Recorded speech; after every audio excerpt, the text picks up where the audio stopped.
This is Mac OS Ken.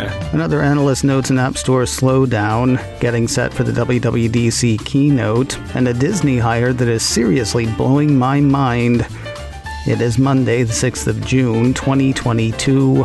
I'm Ken Ray, and this is news from Mac OS Ken, brought to you by yours truly and sponsored by Collide, endpoint security powered by people.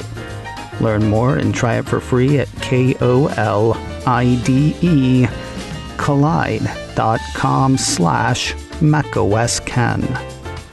This show is also sponsored by Notion, one workspace for your whole team. Working by myself, I often miss good, project-oriented working relationships. But here's the thing, a lot of times I miss those when I did work with other people as well. I was on a VR project one time where a company said they would build a certain experience for the group I was working with. 2 weeks later, they came back and said they had never said that. So I had it in my handwritten notes, and other people remembered them saying that, but we didn't have one place where everybody could see and agree on what was said. We could have used Notion, an all-in-one team collaboration tool that combines note-taking, document sharing, wikis, project management, and much more into one space that is simple, powerful, and beautifully designed. We use the phrase, let's make sure we're on the same page, a lot. For projects and businesses big and small, it's not just a phrase.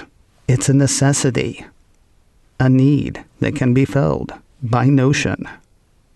Learn more and get started for free at notion.com/macOSKen. That's notion.com/macOSKen to help you take the first step toward an organized, happier team today. NOTION. That's notion.com/macOSKen. Echoing sentiments heard last week, Morgan Stanley analyst Katie Huberty has noted slower growth than expected for the App Store. I told you Friday of a note from Evercore analyst Amit Daryanani, wherein he said App Store revenue for May grew 4%, a significant decline from April's 9% growth.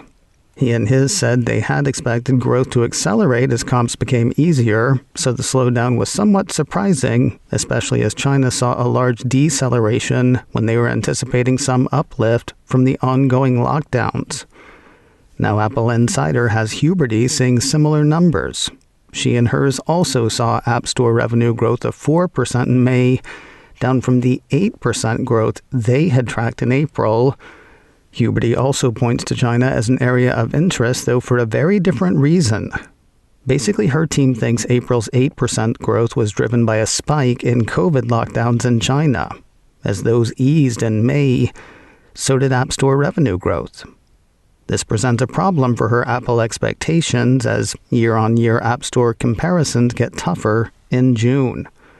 According to the Apple Insider piece, Huberty believes there is now downside to her June quarter revenue forecast of 15% year-over-year growth. It's not Apple, though. It's the everything. Quoting her note, while we believe Apple user spending is more resilient at all stages of the economic cycle, which positions Apple better than other consumer hardware peers, a deceleration in App Store growth likely points to fading consumer spending on goods and services that accelerated during the pandemic. This too shall pass. Beyond the June quarter, Apple Insider says Huberty believes there's a path for growth to accelerate once more.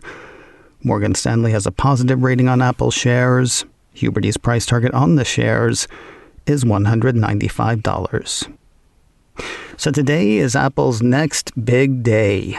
Apple's Worldwide Developer Conference enters its third round as a truly worldwide event, having gone remote in the midst of the COVID-19 pandemic back in 2020. Talking it over with a friend of mine over the weekend, she argued that consumers expect too much from WWDC because everybody on every level watches Apple like a hawk these days. I took a bit of a counter stance, pointing out that from 2007 through 2010, a new iPhone was at the center of the keynote that was ostensibly for developers. Yeah, angels on the head of a pin.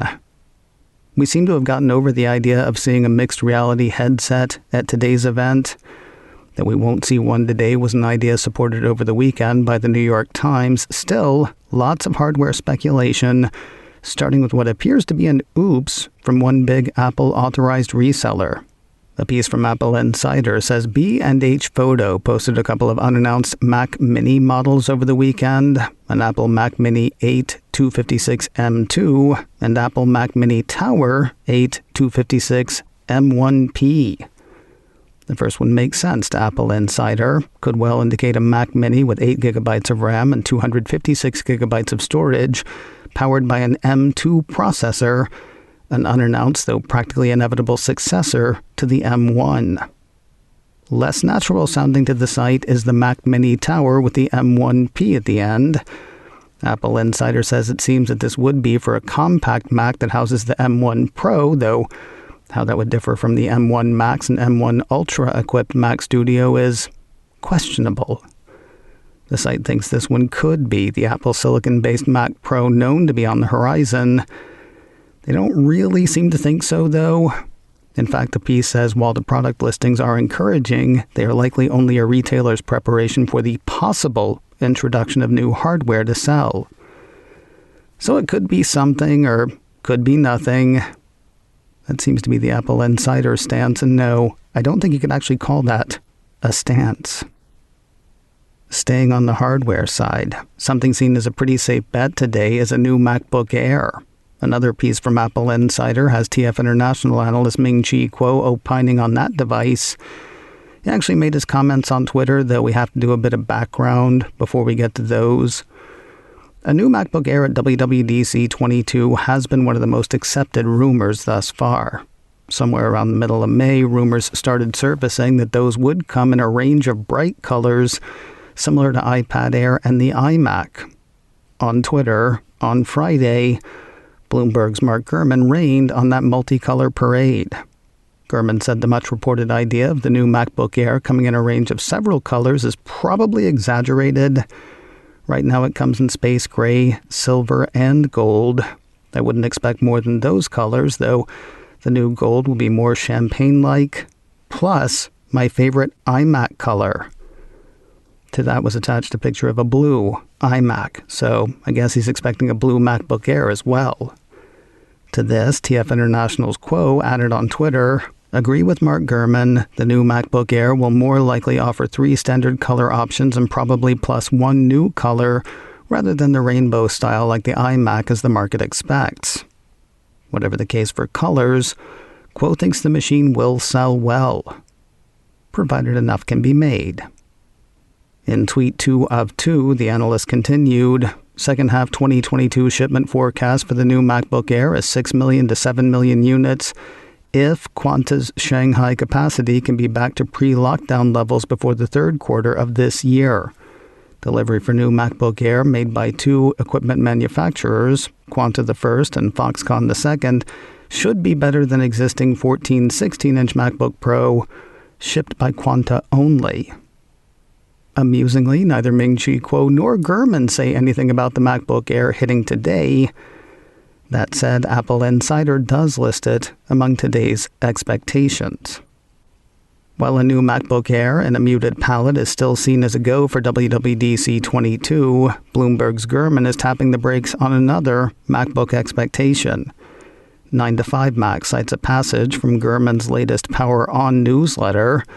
According to that, Apple had planned to release a faster 13-inch MacBook Pro, along with, or around the same time as, the new MacBook Air. There have been lockdowns in China, though. Not sure you've heard about those. Seeming to hedge his bets, Gurman says those lockdowns in China could have thrown off that part of the roadmap, that part being the part with the new MacBook Pro. In summation, hardware at today's keynote seems wide open. That's pretty much why I try not to talk about it until 0 hour. Platforms and operating systems are pretty much the only elements guaranteed to be addressed today. Mac Rumors has a list of vague possibilities for iOS, iPadOS, and tvOS 16, macOS 13, and watchOS 9. The possibilities are really vague and sprinkled with recent rumors.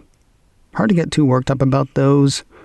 They'll be proven right or wrong in the next few hours. Now, one thing we've already gotten from WWDC is stickers. Not actual stickers that you can actually stick on things, but still, stickers. iDownload blog has news of the new batch, which, sad to say, is nowhere near as cool as the neon sign pack Apple hit with for WWDC 2019.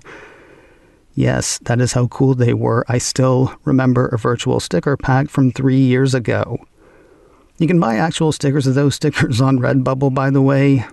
I doubt they're authorized by Apple, but that's between you and your God. Anyway, there is a new pack out this year of virtual stickers. Not unlike the stickers you get for completing Apple Watch activity challenges, the WWDC stickers can be applied to messages in iMessage or on FaceTime. To get them, iDownload blog says download the free Apple Developer app for iOS or iPadOS. In the Messages app, start a new chat or choose an existing thread. In the Messages app drawer at the bottom of the app, swipe left to get to the Apple Developer icon, then tap it to open the sticker pack. Now touch the sticker you would like to send to the recipient via iMessage, or put them on Faces in FaceTime. Get in the WWDC sticker spirit, 'cause 'tis the season. It'll be a bit early for popcorn on the West Coast, but showtime will be soon upon us. The WWDC 2022 Keynote is set to fire off at 10 a.m. Pacific, 1 p.m. Eastern. You can watch it through Apple's Developer app, on Apple's events page, or on YouTube. Apple should make the event available as an audio podcast or a video podcast soon after the simulcast. Of course, it'll also be available to replay all those places I mentioned earlier, and we will hit highlights and reaction right here tomorrow. More news in a moment, but first a word from Collide, endpoint security powered by people. Collide believes that end users are your IT department's most significant untapped resource and key to fixing security issues. Collide sends your people important, timely, and relevant security recommendations for their Linux, Mac, and Windows devices right in Slack. That is your people keeping your environment secure rather than you locking down hardware until they almost can't use it. It's not just a do-what-I-say approach, though. Collide tells your folks why they are doing what they're doing, making them smarter around security overall. When it comes to security, wouldn't you rather have your workers actively or even proactively working to keep things secure? We'll be talking about Collide more this week. In the meantime, you can go ahead and give their 14-day trial a try. Visit collide.com/macOSKen and sign up today. That's KOLIDE, collide.com/macOSKen. Enter your email when prompted to receive your free Collide gift bundle after trial activation at KOLIDE, collide.com/macOSKen. Something of a clarification from Apple Cumberland Mall employees in Atlanta. They were supposed to have held a vote on unionization last week, though headed into the week, that vote was canceled. Except not canceled, and therein lies the clarification. A piece from the Mac Observer has organizers at the store pushing back on a Bloomberg article that said the vote had been canceled. Taking to Twitter, organizers said that the vote was not canceled but postponed, and it wasn't out of the blue, said the message, adding, it was due to intense union busting from Apple. Details matter. End quote. The new rating system for Apple Maps has landed in Germany. iMore says the Cupertino company's own recommendation system is starting to show in the app there, alongside systems run by Foursquare and Yelp. The piece points out this comes just weeks after Apple also brought its all-new Maps to Germany, improving the 3D mapping technology and adding a new navigational experience that includes Siri natural language guidance. News of a mind-blowing hire for Disney. A piece from Variety says Mark Boson, a top gaming executive from Apple, has been fitted with a pair of mouse ears. The piece says he will now serve as a senior creative leader for Disney's cross-divisional next-generation storytelling initiative, which encompasses Disney's Metaverse ambitions. According to Variety, as Disney VP of Next-Generation Storytelling Creative Experiences, Boson will be responsible for leading the creative vision for the group and to turn that strategy into executable plans. He's expected to build a multidisciplinary team that will work with Disney businesses across gaming, film, TV, toys, parks, and more to deliver interconnected consumer experiences. According to Disney, according to Variety, because the term metaverse means different things to different people, the company has coalesced efforts under the Next Generation Storytelling banner and defined a strategy focusing on creating new canvases for storytelling and audience engagement, spanning digital, physical, and virtual experiences. Shifting our focus back to Cupertino, between Reality OS, its anticipated mixed reality headset, services, and its storytelling side, you kind of wonder what Apple has been working on that made Boson seem the right fit for Disney. According to a piece over the weekend from the New York Times, Apple has enlisted Hollywood directors such as Jon Favreau to develop video content for a headset that it is expected to ship next year, according to 3 people familiar with that work. Mr. Favreau, an executive producer of Prehistoric Planet on Apple TV+, is working to bring that show's dinosaurs to life on the headset and aims to offer virtual and augmented reality experiences, those people said. Entertainment, TV, and Apple TV are going to look wildly different in a few years' time. Curious to see what Boson does with Disney as well, and whether the company will give him more time than it gave Disney Infinity. As a matter of fact, I am still upset. If you're a fan of the off-kilter Apple TV Plus series Severance, or simply a production nerd, there is something cool to check out on Deadline. The entertainment site has an annual feature called It Starts on the Page, highlighting the scripts of some of the most talked about titles in a given year. Severance has definitely been one of those this year, and its season 1 finale is among the scripts presented by Deadline. Scripts chosen by the site are all being submitted for Emmy Award consideration. Others include episodes of Yellowstone, Yellow Jackets, and Squid Game. Free and fun to poke through. You can find links to the scripts in this story on macosken.com. And finally today, a straight-up comedy from Apple TV Plus has a trailer and a premiere date. The Cupertino streamer issued a press release last week offering both for the Maya Rudolph comedy Loot. The show centers on a billionaire divorcee, played by Rudolph, who apparently flames out publicly over her husband's infidelity before deciding to take an interest in the philanthropic organization that she didn't know she actually ran. The first 3 of 10 episodes land on Apple TV Plus on Friday, the 24th of June. The rest will follow 1 per week for the following 7 weeks. Between now and then, you can catch the trailer on YouTube. macOS Ken, brought to you by me and sponsored by Notion, one workspace for your whole team. Learn more and get started for free at notion.com/macOSKen. This show is also sponsored by Collide, endpoint security powered by people. Learn more and try it for free at KOLIDE, collide.com/macOSKen. Advertising handled by Backbeat Media. Online at backbeatmedia.com. You can reach me a couple of ways. Info at macosken.com or call 716-780-4080. Enjoy the WWDC Keynote. We'll talk about it here tomorrow. Until then, that is news from macOS Ken. I'm Ken Ray.